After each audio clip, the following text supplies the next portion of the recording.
Today, price discrimination in the savings market.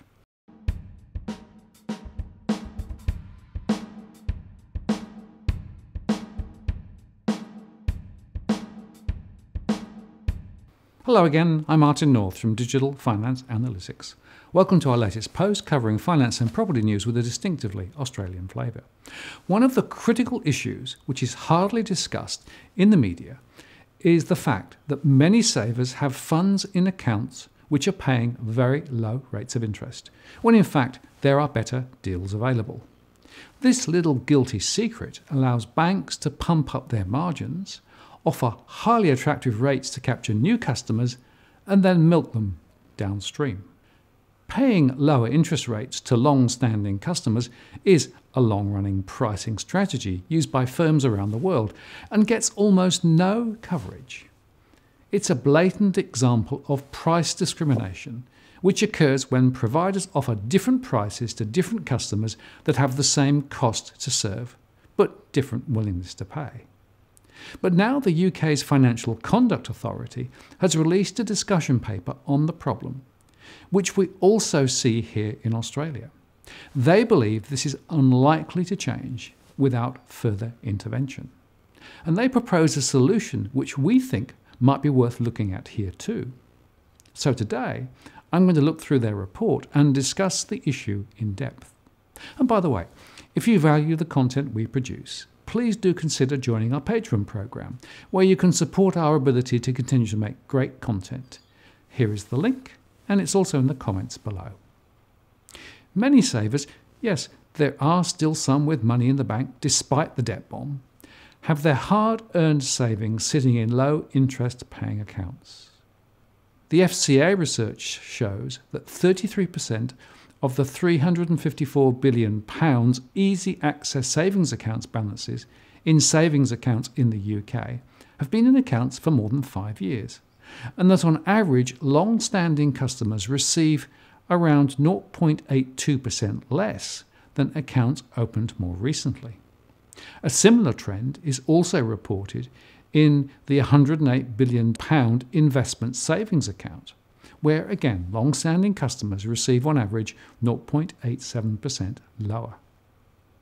They call out the high level of consumer inertia in the cash savings market, and only 9% of consumers switched in the last 3 years.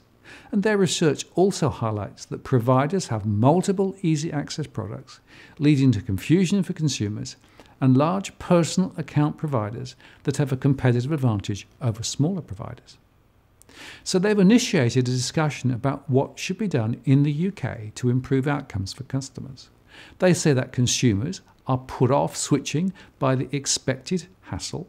Large, well-established personal current account providers are able to attract most savings balances despite offering lower rates, and there is a lack of product transparency. In fact, this is the latest in a series of interventions which the FCA have been involved in since 2015. They initially trialled a switching box provided to customers periodically, setting out the potential financial gains from switching. This would prompt consumers to consider their choice of accounts and providers. Or a simple tear-off form and prepaid envelope that would enable a customer to switch to a better paying account offered by their existing provider more easily, internal switching. But neither worked that well, although the second, a simple tear-off form, was a little more effective. They also tried what they called a sunlight remedy for 18 months.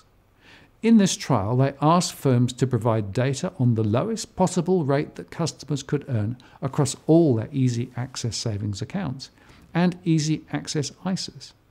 This was split into on-sale and off-sale accounts and branch and non-branch accounts. They released the data over 12 months via publications. However, they found that the trial did not make a clear, measurable impact on providers' rate-setting strategies. There may be several reasons for this, including that the rates published did not always accurately reflect the rate being paid to most customers. But in the current paper, they describe some of the other options they considered, including a complete price discrimination ban on easy access savings products. This would involve firms being required to offer single interest rates for all easy access savings accounts and easy access cash ISAs, irrespective of the length of time the account had been opened. Banning price discrimination would address the harm against long-standing customers. Under this approach, providers would be unable to offer different interest rates based on the age of the account. Long-standing customers would have the most to gain from this approach, as they are likely to see an increase in their interest rates. Furthermore, customers would not have to take any action to be put on the same rate as new customers. It would also increase transparency, as providers would be unable to obfuscate price by making interest rates for all customers clear. This would make it easier for customers to understand and compare their interest rates.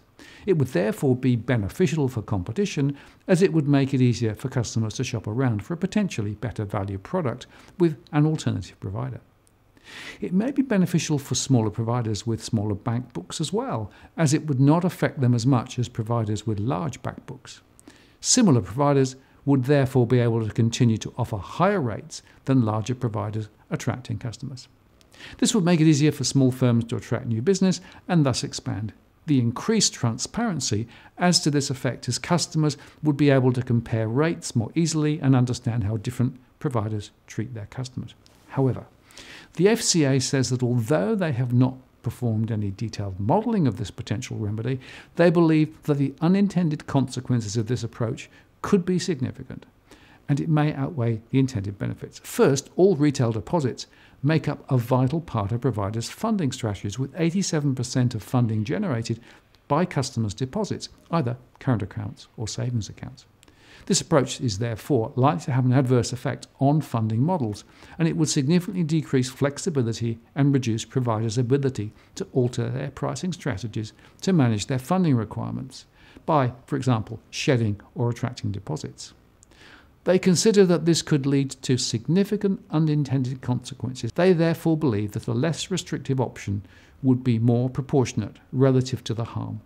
Secondly, the impacts may be offset by significantly reducing front book interest rates across the board, particularly for larger providers. This is because providers may find it too costly to increase interest rates on all back book accounts. And this may reduce the benefits of shopping around for more active customers who wish to remain with a larger provider. And if the customer knows they're getting the best internal rate, there may be less of an incentive to shop around at all. If fewer customers shopped around, then this may have the effect of further entrenching the power of the incumbents. So instead, they suggested the introduction of a basic savings rate, a BSR.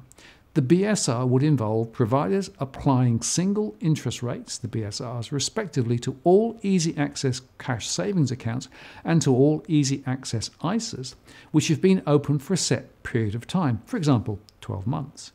Individual providers could decide the level of their BSR and would be able to vary it.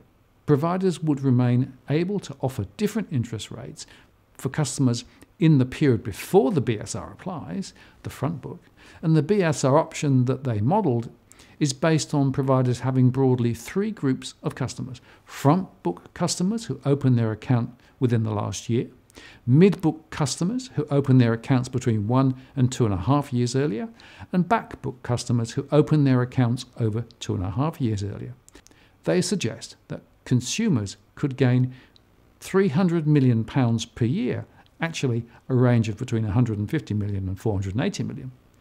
And this is a net transfer from firms to customers, taking into account the waterbed effect between the different customer groups. They envisaged that a BSR could apply to an account after it had been open for a specific length of time. Providers could retain the full freedom to offer a range of easy access products to front book customers, i.e. on accounts before the BSR applies, and they would also be free to offer the BSR to front book customers. They envisaged that a BSR could apply to all banks and building societies that offer easy access cash savings accounts and easy access ISAs. Credit unions were excluded from the scope of the CSMs, as most products they offer could not be substituted for others. Most credit unions in the UK offer a dividend rather than advertised interest rate on their savings. This dividend can depend on how much profit the credit union has made in the year.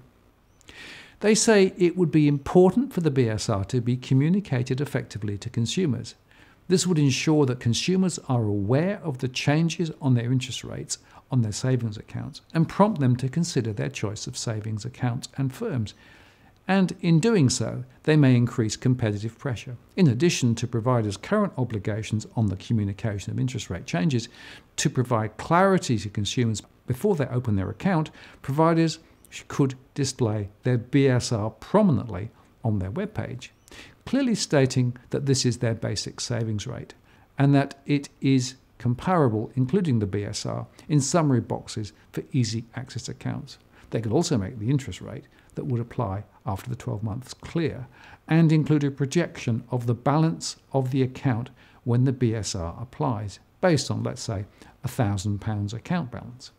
If a BSR were to be proposed, the FSA's current view is that providers should communicate the change to existing customers when they first implement the BSR. As a development of the Sunlight Remedy trialled in 2015-16, they could introduce a Sunlight Remedy linked to the BSR. They could ask providers to report their BSRs to the FCA to be published on the FCA website biannually. The aim of this would be to bring to light firm strategies towards their long-standing customers. And they would expect this to be reported by the media as an indicator of how firms treat long-standing customers, exerting reputational pressure on firms to change their behaviour and increase the backbook rate transparency, and removing switching barriers by making it easier for customers to understand if they're getting a good deal. They believe that publishing BSRs on the FCA webpage would be more successful than the Sunlight trial, given that the BSRs would be directly comparable across firms. They believe this would also be more likely to have an effect on providers' rate-setting strategies. Now, I think it's time that we had a debate in Australia about the same issue, because data from my surveys highlights that many savers are not getting the best returns they could. So far as I can see, ASIC has not even looked at the problem. Even more shame on them. Another case where regulators here are asleep and customers are being ripped off as a result. Now, does that sound at all familiar? As always, if you like what you've seen here today, please share and like the post and add a comment or question. I read them all. And if you want to join the growing band of subscribers who receive alerts when we release new posts, do subscribe now by hitting the subscribe bell. And if you've already subscribed, many thanks. I really appreciate your support and participation. And if you value the content we produce, please do consider joining our Patreon program, where you can support our ability to continue to make great content. The link is below. I'm Martin North, the Principal Analyst at Digital Finance Analytics. Many thanks for watching, and I'll see you next time.